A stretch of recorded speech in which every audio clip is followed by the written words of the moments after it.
The Women's Fund of Southeastern Massachusetts has an important mission, empowering women and striving to make sure that women in our area earn a livable wage, one of the goals. Like most nonprofits in our area, to carry out that mission, they need to raise some money, and the fund's executive director, Valerie Bassett, joins me now to discuss an upcoming fundraiser, which is February 10th at the Seaport Inn in Fairhaven. Ms. Bassett, welcome. Thank you so much, Jim. Pleasure to be here. Your fundraiser is called Stand Up for Women. It's a serious purpose, but it's not a serious night, is it? No, it's not, and we're playing on words there because we thought it would be a great idea to get people together to laugh and enjoy women's comedy by bringing on some local stand-up comedians, while using that to also raise funds for our work to help women move out of poverty and promote women's economic security. And we want to make it clear, men are invited here. Very welcome. Lots of men attended last year, and we need you. Come on down and laugh with us. This is a ticketed event, open to all. Where can people get tickets? Two ways. Quickest way is to go online to our website, womensfundsema.org, or you can call us at 508-717-0283. And who will we see and hear on Saturday at the Seaport Inn? We have 4 local Massachusetts and Rhode Island comics who we scouted out to make people laugh. Our MC is Maya Manian. And we have videos of all these comedians on our website, so you can go to womensfundsema.org and click on and hear them in action to get a taste of things. So she was Funniest Mom in America, Mohegan Sun's funniest comic in New England. She'll be emceeing the show and sharing a bit of her comedy while she does that. Also, another Rhode Island comedian, Marie Forster, who is also a Huffington Post contributor, and Andrea Henry from Massachusetts, also Last Comic Standing, Nickelodeon Search for America's Funniest Mom, and more. And our headliner, Kelly McFarland, also a Boston comedian. She headlined the 2009 Boston Women in Comedy Festival and was first runner-up in the 2009 Boston Comedy Festival. So it promises to be a very funny night. Well, sure. Let's tackle a bit more a serious subject. What is the Women's Fund of Southeastern Massachusetts? For those who don't know, it's an organization, obviously. I think you can understand it's a woman dedicated to helping women in southeastern Massachusetts. What is the fund, and what do you offer? What do you do? Well, the Women's Fund is really here to help women rise out of poverty and have economic security. So we were founded 18 years ago. The first donation was by a woman who, when she was in law school, was a single mom, and other women helped her get through law school, taking care of kids, sharing cooking. And so it was really that spirit that we carry on. So it's mostly women helping other women, but as we said before, men as well who want to see support for women trying to support themselves and their families. I have a flow chart here that I pulled off the website. Mm-hmm. Very nice. Obviously, main activities include fundraising and grant making and leadership, but then there's a lot of more nitty-gritty kinds of direct help to women, even loans in some cases. Talk about that. Well, our primary project that we support is called the Life Work Project, and that is a 5-year program for low-income women who start at Bristol Community College. We stay with them for 5 years and help them set and achieve goals to get to economic security, to earn a living wage. And over that time, they earn degrees, they get jobs, they get promotions, and every semester they set goals and they can earn incentives for achieving those goals. We set up a savings account with them, an individual development account, and some of their incentives goes into the account so that we're a financial partner to help them save, because that's part of what we want to teach, the power of saving. And the Life Work Project, did that come out of the so-called economic blueprint for women? I guess that was devised about 3 years ago. Right. Approved by your board. Yes. What is that? So the economic blueprint for women was our way to step back and say, One of the things that we can do most strategically to really make a difference in the long term so that more women have an opportunity to have economic security, we can help up to 30 women a year with the LifeWork project, but we want to reach a lot more women than that. So the blueprint looks at recommendations that are about making social change as well as helping individual women in everything from making childcare more affordable and accessible to strengthening education and training for women to get to a living wage, to health, safety, and well-being, and to having more women in civic and political leadership. Well, those are all wonderful goals. Extending family leave, those kinds of things, and raising the minimum wage are also part of this. Absolutely. So one of the areas is looking at workplace equity and benefits and policies that help parents. As women are still doing most, definitely not all, of the caretaking for children and elder family members and ill family members. Policies like paid family and medical leave are critical so that women can not lose their job when they need to take time to care for people in the family, and also make sure to have some income while they're doing that. The folks you're working with in the LifeWork project, what are some of the obstacles they're facing? This is, it sounds great. We know it's not easy. All these steps are hard work for women, especially if they have children. Right. Being a caregiver for many women is number one. It's what they want to do, and what they feel they have to do in some cases. So the biggest challenge, I assume, is, as you're trying to climb that ladder, is keeping a family together and doing the right thing for them as well. Absolutely. What we find is for LifeWork, it's a challenging program. The women have to work hard to be in it. And so it tends to be maybe in their mid to late 20s that a lot of women, maybe they've had a child, maybe they started higher education and stopped, or maybe they never started after high school, they hadn't done anything. But after having a child, they want something better for their child and realize that staying at Dunkin' Donuts or a minimum wage job is not going to do it for the long term. So they go back to school and start to set bigger goals. But some of the obstacles are how do you take care of your kids while you go to school? Do you have access to daycare so your child can be somewhere while you're in class or while you're working? Do you have transportation? When a lot of the women start the program, they don't have any transportation. They're walking miles a day to get to daycare, to get to their job, to get to classes. We help pay for bus passes, and then our goal is to also help them get a driver's license and have more transportation. So they have a lot of challenges paying for books. They're on aids, student aid, but it doesn't pay all the costs they need to take certain tests, pay for their books or uniforms. How many women are you currently working with? 22 women currently in the LifeWork project, and we can serve up to 30 at a time. So when we'll take a new class, we hope in the next year or so. Okay. And how are we progressing really for achieving a livable wage for all women? This is one of your goals, I think.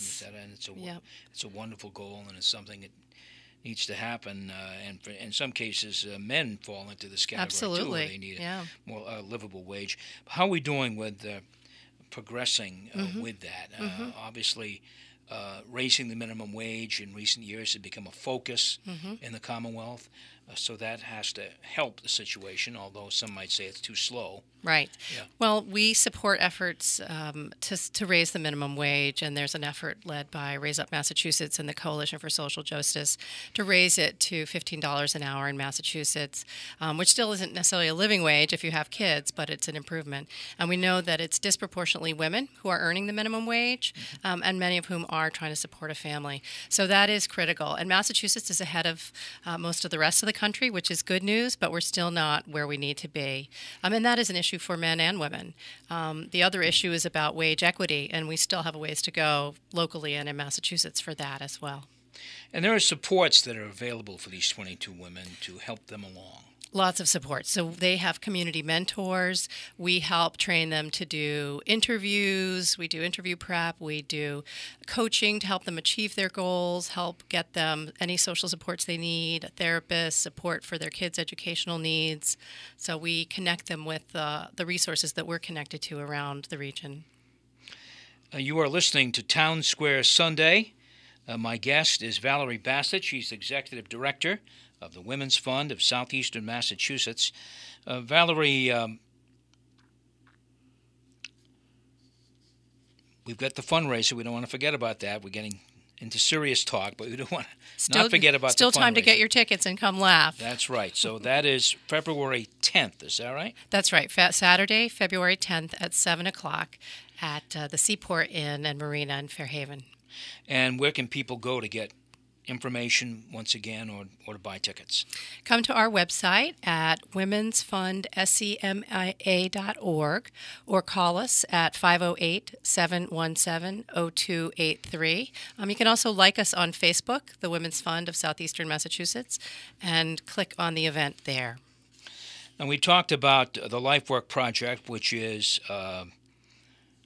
your number one project, I would say. Is Absolutely. That it's our biggest investment, right? And the Economic Blueprint for Women, which was approved in 2015, does it go beyond the LifeWork project? Are there other things involved in this blueprint that maybe you want to share with us? Yeah, I'd love to talk more about the blueprint because it's very comprehensive. And again, I would say go to our website, womensfundsema.org, and click on the link for what we do to learn more about the blueprint. Because right now we're in the stage of turning that blueprint into things that we fund. So, for example, we want to support women in the region who are the change makers, who are organizing for change. So we supported the Coalition for Social Justice and the Massachusetts Center for Women in Politics and Public Policy to put out a report on the estimated costs of paid family and medical leave, because we want people to have good information about making these decisions when it's on the ballot, when legislators are talking about it. So that's one way that we supported this issue. We also supported the luncheon at the recent Women's March and Forum in New Bedford. And then we also are looking at supporting efforts to bring women and men and students to the State House this coming May for Women's Advocacy Day to talk about women's issues. And this is a chance for girls and boys. We partner with several local schools to learn about civic engagement in general and also talk about women's issues. So those are some of the things that we support, and we're looking at many others as well. Critics of expanding the Family Leave Act say that it's just going to be expensive for businesses to offer salaries to folks who aren't there and then have to pay for a replacement. What's the response to that? How do you sell this program where, it's going to cost businesses more, and that's never an easy sell? That's for sure. If you look at the report, and you can find it on the Mass Center for Women in Politics and Public Policy at UMass Boston, and you can find it on our Facebook page as well. They show that the costs, because the costs would be shared by the employer and the employee, similar to how we do health insurance or other things, but much less of a cost than that. It would not be very expensive for employers or the employee. And if you look at what's happened in places like California that have implemented it, it shows that you're able to retain women longer when you have a policy like this, so that while there are some short-term costs, that it is an investment that actually yields to better productivity, to better retention, and a more positive workplace. And is that plan being considered here in Massachusetts now? It is, absolutely. So there is legislation being considered at the Massachusetts State House, and there's also a ballot initiative that will lead to this potentially being on the ballot in November of 2018, so people will have a chance to make a decision there. Okay. Legislatures, we always want the lawmakers to make the laws rather than throwing this open to the voters in November, but we can't seem to get legislators to act as quickly as we'd like, and therefore we have some of the laws that we have now. Speaking of recreational marijuana and medical marijuana, which I personally think I support that. I did support it, but the recreational marijuana law was passed by the voters. Now, that's democratic and that's fine, but it doesn't kind of have the protections that I personally feel should have. You think this is a reasonable piece of legislation, this family leave I think it's proposal? really reasonable. And honestly, in terms of just the parental leave part of it, we're the last country in the world to not offer paid maternal leave. So at the very minimum, that is very reasonable. And in fact, we're way behind world standards. And it's only smart to add on top of that the additional leave protections, because we know, we don't have good systems to take care of sick and elder people. So we rely on families to do that. So I hope the legislature does this, to your point, and that they do the right thing. And I know the idea of it being a ballot initiative often lights a fire under the legislature to actually do it there rather than have it go to the polls. So that's the hope, but there's a backup plan for folks working on this. And if people are interested in that, the Coalition for Social Justice has more information on their website. All right. We didn't want to get too political with all of this. We do want to say that one more time on the information for your fundraiser, which is called Stand Up for Women. It's happening Saturday, February 10th. Where can folks get tickets for that? Our website, womensfundsema.org, or call us at 508-717-0283. And laugh your way to making social change and helping other women lift themselves up.